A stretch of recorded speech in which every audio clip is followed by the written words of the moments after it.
eh, apa yang akan kita dapatkan dari sini katakanlah kalau kita mengkonsumsi lagi-lagi tadi di awal energi, tapi yang paling penting itu sebenarnya kandungan dari mereka ini yang berbeda. Contoh mungkin kalau kita bicara tentang alpukat. Ya, alpukat ini kan tadi di awal saya jelaskan ya, dia punya kandungan ya katakanlah terbesarnya adalah protein atau lemak, alpukat. Ya. Nah, kalau yang lain gimana? Ya belum tentu ada ya. Ada sebagian cuman tidak sebesar, sedominan dia ini. Jadi misalkan kita bicara tentang kunyit ya. Kunyit itu ya, kunyit kayak begini. Dia apakah dia punya katakanlah nanti bisa dibuka data-datanya ya. Lemak-lemak juga atau dia punya minyak-minyak juga ada. Tapi beda sama ini. Nah, tinggal kita lihat misalkan dalam kunyit dia punya kurkuminoid misalkan. Dia punya anti kanker, dia punya anti aging. Bahkan ini sebenarnya kunyit ini salah satu produk rempah yang bersifat anti aging atau anti penuaan. Jadi bagi yang pengen tetap ya apa bahasa sekarang tuh glowing gitu loh. Ah, itu bisa salah satu kunyit. Ya, tapi bukan diolesin ke muka, kuning lah muka. Ya, tapi ya itu ya diminum aja, masya Allah kan kunyitnya. Maka sekarang, ini saya kasih tahu supaya bapak ibu nggak nyesel.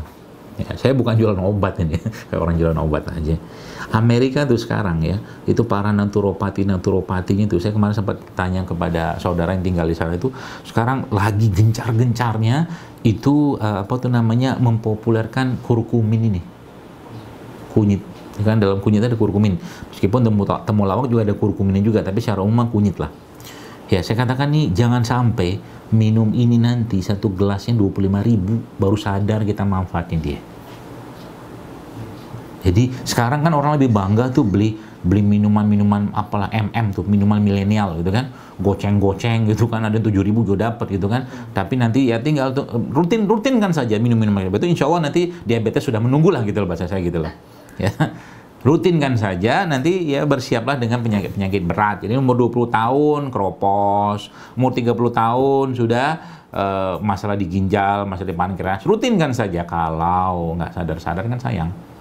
Terus saya katakan tadi, jadi minum-minum kayak begini itu bukan gaya-gayaan. Bagi kita mah bagian dari semangat kita menjaga tubuh gitu loh. Jadi harusnya saya katakan kita tuh lebih bangga ya, saya lebih bangga minum kunyit daripada minum misalkan minuman kemasan lah, sebut mereknya apa. Jadi kalau ditanya, berarti kalau dokter supaya saya dapat minuman isotonik terbaik di dunia apa? Woish, saya katakan masya Allah itu air kelapa.